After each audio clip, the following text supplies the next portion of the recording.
Okay, let's take a look at this. We have here the distributed routing component, the TR component of the tier 1s. I've got a tier 1 DR, tier 1 DR, tier 1 DR, tier 1 DR.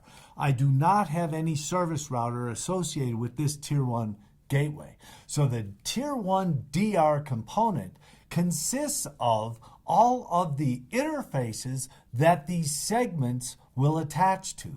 So the segment configuration says, let's make a subnet for this tier 1 gateway, and we define this IP address. Well, it also is this IP address, and this IP address, and this IP address. It's the same IP address in each one of the distributed routing components, the DR components. And then the same thing was true with the app logical switch. This, same interface. It's just distributed.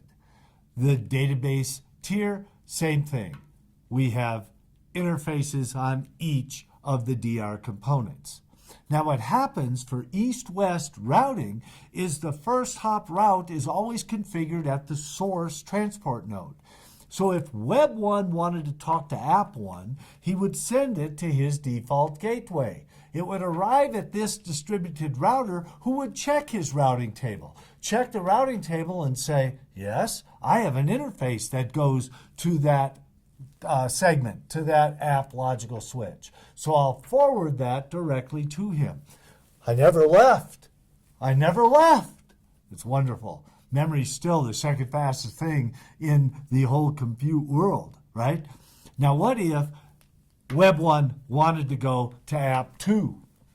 Web 1 is going to still send it to his default gateway. The distributed router is still checking his routing table, but now he says, yes, I have an interface to that, but the MAC address of this app server, it belongs to this transport node.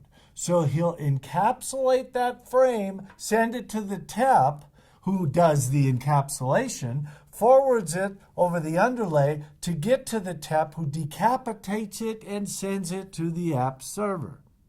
Perfect. What if DB1 wanted to talk to app 1? Well, D1 sends it to his default gateway. The tier 1 router says, check the routing table, have an interface on Web 1, app 1, have an interface on there, construct the frame, forward it through the VDR port to the TEP. The TEP will encapsulate it, send it over the underlay to the destination TEP, decapitation, and delivery. Okay, so that's east-west routing in the distributed routing environment. Let's just talk about north-south briefly. Okay, north-south involves the tier 0 gateway. The tier 0 gateway has a distributed router component as well, but he also has all tier 0 gateways have to join the edge, have to belong to the edge, have to have a service router component, and that's the north-south routing component. So if Web 2 was going to the Wild West, I know Timothy Berners-Lee said it was the World Wide Web, but Timothy Carl Burkhardt says it's the Wild West, because there's no law and order out there in the Wild West. So Web 2 says, I need to send it to my default gateway. The tier 1 distributed router checks his routing table and says, oh, well, my default gateway is the tier 0 gateway. So I'll send it to the tier 0 component. The tier 0 component says, oh, I got to check my routing table. Routing table says I need to go to my service router component, which is on the edge. So he goes through that logical switch that was auto-plumbed and forwards that, encapsulated to the TEP, sends it over to the TEP to be decapitated, forward that to the service router. The service router checks his routing table and says, oh, no problem. I go to the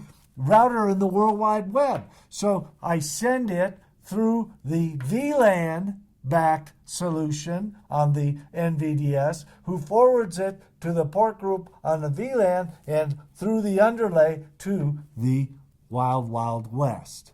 That's north-south routing at its finest. Shall we come back in? The Wild West sends it over to the tier 0 gateway. tier 0 gateway says, oh, I need to get that over here to web 2. So he forwards it to his tier 0 distributed router, forwards it to the tier 1 distributed router. Tier 1 distributed router looks and says, I've got an interface for there, encapsulates it on the TEP, forwards that through the underlay to the TEP, who decapitates it and forwards it to web 2. So all that incoming routing, it takes place over here in my edge cluster, on the edge nodes in that edge cluster. And then it just gets overlay traffic through the underlay to reach the final destination. So that's the overview of how the logical routing components fit together in the NSX-T 2.4 environment.